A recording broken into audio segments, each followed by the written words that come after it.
ऐसा होता है कि पति की मृत्यु की खबर पड़ते ही प्राण अपने आप निकल जाते हैं, स्वतः निकल जाते हैं।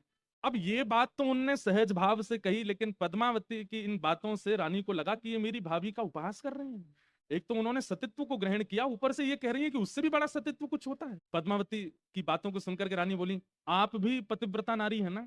पद्मावती बोली, इसमें कोई संशय नहीं है, जयदेव महाप्रभु के प्रति अपने इष्ट भाव रखती हूँ, वही मेरे जगन्नाथ हैं, वही मेरे सर्वस्व हैं। और एक दिन ऐसा स्वांग रचा, रानी ने आकर के ऐसी रानीवास में और थोड़ा नाटक जैसा किया और रोते हुए आई और आकर के बोली, अरे हमारे हम तो अनाथ हो गए, हमारे परम सदगुरुदेव श्री जयदेव महाप्रभु वो तो भगवत धाम को प्रस्थान कर गए। पद्मावती बैठी थी वहीं पर, बोले अपने आप को बहुत बड़ी सतीत्व मानती हैं, उस दिन मेरी भाभी का उपहास कर रही थी, आज इनको देखती हूँ। तो रानी आकर के बोली, हमारे परम गुरुदेव श्री जयदेव महाप्रभु वे तो भगवत धाम को प्रस्थान कर गए, हाय हम तो अनाथ हो गए।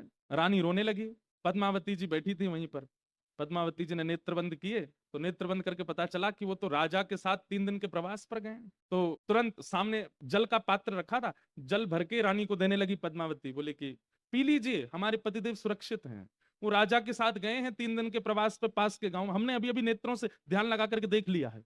अरे नहीं नहीं, मुझे सच्ची खबर मिली है। तभी एक दूत को बुलाया, दूत को बुला करके पद्मावती बोली, अभी इसी वक्त पता करो राजा और श्री जयदेव महाप्रभु कहाँ हैं। दूत ने 2-4 घंटे में खबर करके बोले, मान आप सत्य कह रही हैं, पास के एक क्षेत्र में राजा के साथ 3 दिन के प्रवास पर गए।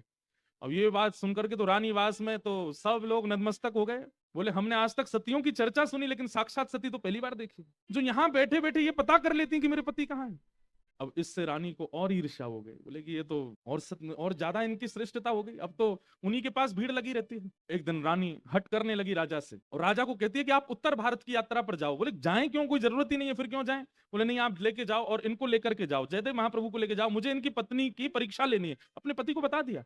राजा ने कहा तुम अच्छा नहीं कर रही हो, इससे अनर्थ हो जाएगा, पूरे राज्य का सर्वनाश हो जाएगा, तुम गुरुदेव और गुरुमां की परीक्षा ले रही हो। लेकिन पत्नी हट, नतमस्तक होना ही पड़ता है, चाहे राजा हो पति। भोजन प्रसाद बंद कर दिया, बात करना बंद कर दिया राजा से। अंत में राजा बोला, देवी होगा तो अनर्थ हमारा, लेकिन तुम्हारे इस हट के आगे मैं अपनी हार मानता हूं, ले जा रहा हूं उत्तर भारत किया। क्योंकि रानी को पता था कि उत्तर भारत दूर है, वहां से संदेश नहीं आ पाएगा, और तब मैं ये कह दूंगी कि उनके प्राण चले गए, और तब देखती हूँ क्या होगा। लंबी यात्रा पर राजा जयदेव महाप्रभु को लेकर के चले गए, और कुछ दिनों के बाद रानी ने फिर वैसा ही स्वांग किया। अब तो पूरी सभा में ऐसी योजना बनाई कि दूत पत्र लेकर के आएगा, बाकायदा आकर के सब रोएंगे, सब लोग हाहाकार मचाएंगे कि जयदेव महाप्रभु चले गए, तब देखती हूँ क्या होगा। और एक दिन वही हुआ, रानीवास में एक दूत आया, आकर के चिल्ला चिल्ला करके कहने लगा, हमारे परम पिता, हमारे साक्षात गुरुदेव श्री जयदेव महाप्रभु का भगवत धाम गमन हो गया। राजा ने स्वयं पत्र लिख करके भेजा और नीचे हस्ताक्षर किए हैं, 15 दिन के अंदर उनका शव लाया जाएगा।